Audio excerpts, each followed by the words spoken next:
But first, I have to admit, because if there's one thing that I try and do with the audience, it's be honest and it's be fully transparent. We obviously didn't have a show on Saturday. This is a weekday show. Game 6 was Friday night, though. And I felt as confident, I think, as any other Warriors fan. Up 3-2, Game 6 at home. Steph Curry going to close them out. Close out the Houston Rockets, move on. Yesterday, I think, would have been Game 1 against the Minnesota Timberwolves in round 2.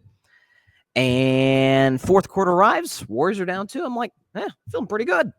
This hasn't been our greatest half in the world, but we can just string together some stops. Steph makes some shots, and boom, we advance. And 6 seconds in, Fred VanVleet hits a 4-point play, and I'm thinking, oh boy, this ain't looking so good. And the Warriors go through like a 7-8 minute stretch where they make like one shot, and I'm like, okay, Game 7, and the Golden State Warriors might blow a 3-1 lead. And it is, I will be fully transparent, I was genuinely nervous after Game 6. Because of how it played out. Not the whole, they were being physical, Steph.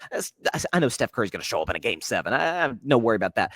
Coming in this game, Steph was 4th all-time in terms of points per game in a Game 7. I believe he was only behind KD, LeBron. I think Michael Jordan might have been at the top above Steph Curry.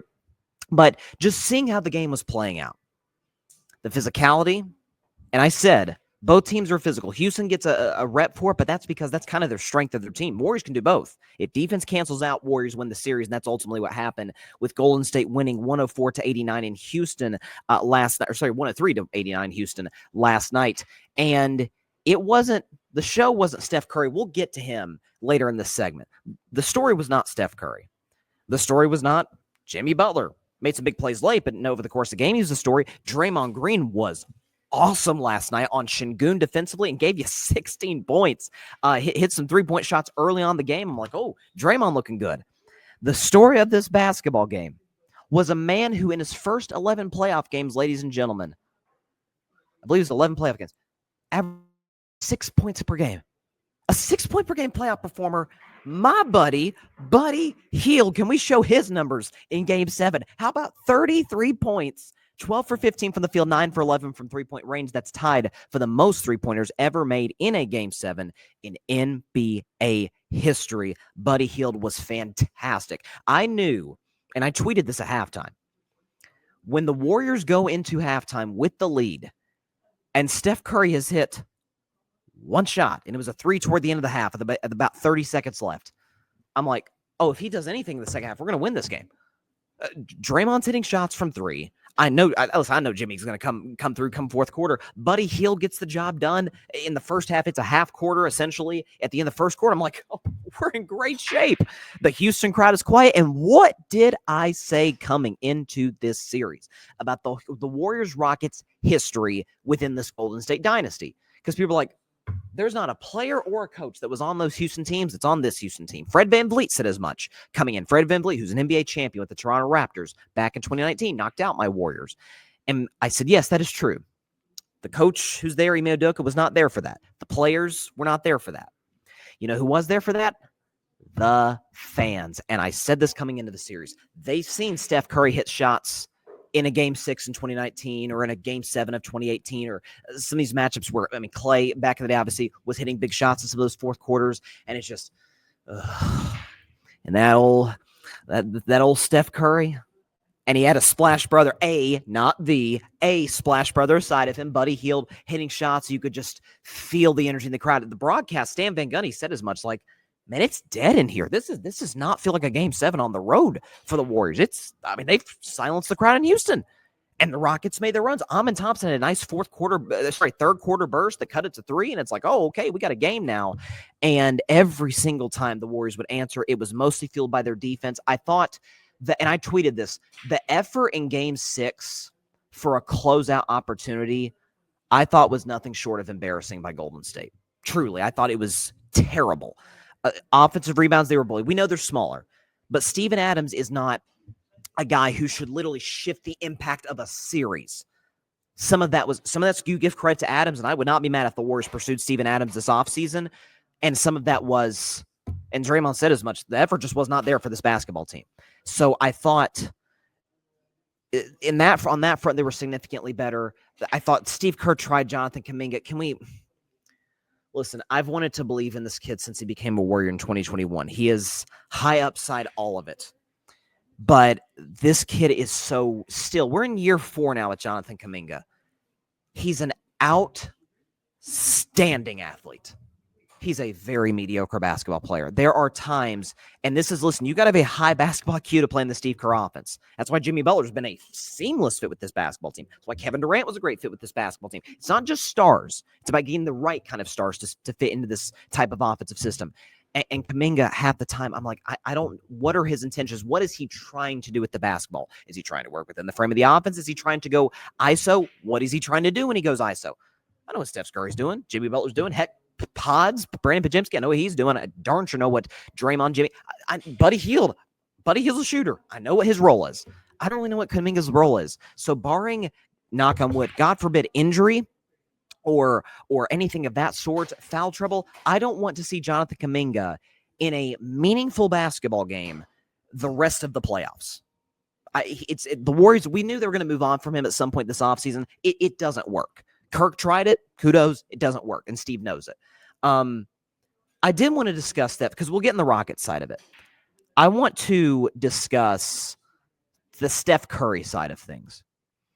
Because if you look at a stat line, I mean, we can actually show Steph's numbers. As a matter of fact, let's not show Steph numbers because the graphic tells a bigger story than just the raw, box score. But Steph in this game, 22 points, hit 4 3-pointers, 4 of 10, it's 40%. I mean, you'll take that. It's about what he shot in the series. It's about what any great shooter would shoot is, at least 40%. But you see, okay, he's played 46 minutes, he scored 22. Well, Steph didn't play that well. I talked about this on Friday's show when I was talking about the Timberwolves knocking out the Lakers and how Anthony Edwards had 15 points and was 0 of 11 from three-point range. I said, and I actually talked about this last night with Mike Guido. Shout out to Mike, a co-founder of the Grid Network, and has been my draft compatriot for the last 4 years or so. Love Mike. We were talking about this, like what defines a superstar, and my definition was obviously got to be a great player, you got to put up great numbers, all of it. But not only do you impact winning, and can you put a championship team around you, but do I make others around me better? Do I do the little stuff beyond scoring that makes us a great team, that makes us a championship contender? And Edwards did that. He passed the basketball. He had 8 assists in that game. He played great defense. Ant Edwards found a way. I think the greatest example of this, Game 7, 2010 Finals, Celtics-Lakers, best rivalry in the NBA. Kobe Bryant goes 6, I believe the numbers were 6 of 24. He was abysmal offensively, but he rebounded the basketball, and he played defense, and he kicked it out to Ron Artest for the basic game-deciding three-point shot. Kobe found a way, God rest his soul. Kobe found a way to impact winning, and Steph Curry found a way to impact winning, not just this game, but over the course of the series. We can show you last night, Steph Curry, 22 points, but he had 14 of those in the fourth quarter, 10 rebounds, 7 assists, was 50% from the field and 40 from three. Basically, Steph Curry to 50-40-90 game. And played 46 minutes. He's 37 years old. Speaking of his age, he is the oldest player to lead his team in points, rebounds, and assists in a playoff series. That is who Steph Curry is. Finding a way to impact winning beyond just scoring the basketball, beyond just shooting the basketball. And I thought, listen, I said all series long, and coming into this, that the Ime Udoka being the Curry stopping coach was the tabloid magazine of the NBA. It's nonsense. It's BS. Has very little basis in fact. I thought at the second half of Game 6 and in Game 7, Ime Udoka actually did have a strategy that worked, because the first 5 games were just, rough up Steph. It doesn't work. Steph's been roughed up over the course of his career, and he's found a way to adjust to that by putting on more muscle, all of it. And by the way, just pure experience. Ime Udoka just said, if we lose Game 7, it's not going to be because this guy went for 35, 40 points. We are just going to double him and we are not letting him go anywhere. And Steph, like the smart basketball player that he is, said, okay, if it's Amin Thompson guarding me, who it has been over the course of a series, if it's Van Vliet on a switch, if it's anybody, Jabari Smith, I'm going to just walk to half court and just make this a 4-on-4 basketball game. Because I think my 4 guys are better than their 4 guys. And we can get good looks. And that's why Buddy Hield went off. Is that, and by the way, even still, Steph Curry, according to Brian Windhorst of ESPN, ran 1.992 miles in this game, which I think is the most he's ever run in a game. We know Steph's off-ball movement, all of it. But that's how he impacts winning. That's how the great players do it. And so, listen, this was kind of a gut check game for the Warriors. And a gut check, listen, a gut check 2.5 hours for your boy, because as you know, I, like Draymond Green did in February, except I did it in early March when I came back from a 3-week break post Super Bowl, that I said, I state my claim. The Warriors are going to win the 2025 finals. I said in October, the Celtics were my pick. I think it was Denver. Denver over Boston in the finals was my pick. And by the way, Denver's still alive. But I said, my caveat is that if the Warriors add an all-star championship level number 2 option next to Steph, they are my pick. They did. Jimmy Butler came. That's my pick. And so I just think this basketball team is the smartest left in the playoffs. And there's some smart teams. Oklahoma City plays a smart brand of basketball. So does Denver. So does Boston. But I think it showed a lot about the character of this group, that Draymond gives you his best offensive game in a game 7, that Steph Curry is his best in the fourth quarter. Buddy Hield, who was good in the series over the course on both ends, by the way, but a nothing burger in game 6 drops 33 in a game 7. That's what's great about these games, is that it makes a hero out of somebody. And listen, as for the Houston side of things, look, I said Warriors in 6 coming in. I thought it would be closer than anticipated, at least in the 6 games. I thought that, and I've alluded to this. I talked about Giannis's future on the show on Friday. And Houston is one of the very few teams that have a shot to get Giannis. But I want this on the record, with the Houston Rockets being in the Giannis mix potentially this offseason, because they're going to make changes. If I'm the Houston Rockets calling the Milwaukee Bucks about the availability of Giannis Antetokounmpo, in my opinion, one of the 2 best players in the world right now, I'm calling Milwaukee and saying, I will have conversations with you about any player on my roster except for one, Amen Thompson. I don't care. Giannis is obviously better, and I'm not moving him. We will have conversations about Alperen Sengun, who has a very bright future. He's 22 years old, got overwhelmed. It's funny. His stat line in game 7 was actually quite good. Sengun in this game, Alperen Sengun, 21, 14, and 5. But the problem is he's 9-23 for the field.